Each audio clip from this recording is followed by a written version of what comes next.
Yeah, people are still cross about it. People are still commenting about it. And MPs are coming out talking about it. And Tim Davie definitely put his foot square in his mouth with his comments, didn't he, last week? It's not going away. I'm surprised, actually. I'm genuinely surprised. Thought it would have been buried by now, but nope. Anger grows at BBC over Davie's licence fee comments. I'm sure you all heard the comments by now. Tim Davie, the big boss of the BBC, said they can't believe that the BBC is getting away. It's actually amazing that we get away with charging a forced fee to the people, and a few other bits. He's been in the news. I'm sure you've seen it. The quote's bound to appear in his article somewhere. But it's just not going away. I thought this would have been dead and buried by now, this whole story. And it's not. If anything, it's escalating. More and more people are speaking out about Tim Davie and the licence fee than ever, which is, the best news for us in the fight against the TV licence was the boss of the BBC putting his foot in it. Couldn't have guessed it.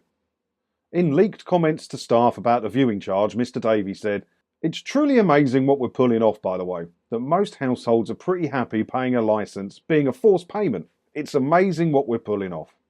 So yeah, that was what he said. I mean, it's not that bad, really, but it does show that he knows that it's a bit of a coup he's got going on there and a bit of a scam. Because how they've got away with it for this long, nobody knows. But every day I check the papers and more people have spoken out about this, and MPs and people who are in the fight, some influential people. It's interesting. It's brought more people into the fight than any video I've ever done, and he just made a flippant comment that weren't even supposed to be public, just for BBC stuff. It's crazy, isn't it? So Sir Christopher Chope said, Mr Davie's comment strengthened the case to axe the fee. He has undermined the traditional BBC defence, which is that it can't be touched. He is more or less conceding that other ways of doing it are possible. Other critics include former Culture Secretary Nadine Dorries, who said it makes the case as to why the licence fee is outdated and the review into future funding is so necessary. And former Culture Secretary John Whittingdale said, more and more people, particularly younger people, are opposed to the licence fee.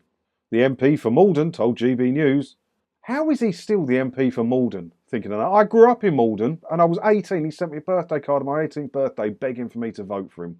Well, I didn't because of the birthday card. But I ain't 18 anymore. He has been MP for, 22, 23 years? You're telling me there isn't someone better in Malden that can be an MP? But I might run. I might run to be an MP in Malden. I might get a free constituents house there as well because I can't afford to live there privately. Anyway, the MP for Malden told GB News, I've always believed that the licence fee cannot continue indefinitely. So yeah, more and more people, and some quite influential people, 2 former culture and media secretaries speaking out about it.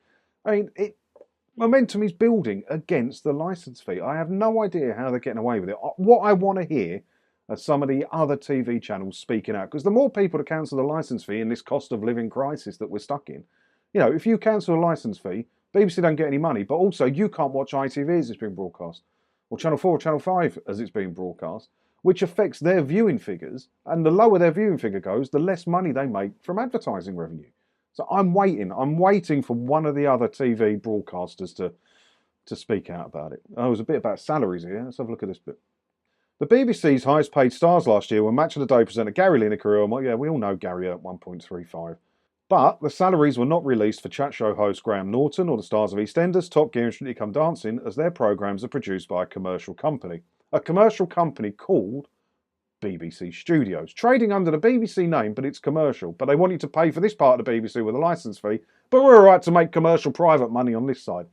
The whole thing makes no sense, does it? And Clarkson always worked via BBC Studios, not with the BBC directly, so that no one knew his salary when he was there. Because you're telling me Graham Norton doesn't earn more than Gary Lineker.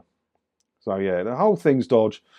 It's starting to crumble a bit for the BBC, and it's going to be interesting to see what else happens this year, because there was a lot of movement in the whole thing last year, a lot of chat, a lot of debate, a lot of new people come onto the fight, and I think it's going to be, with the cost of living and everything, it's going to be a bigger year this year for it, isn't it?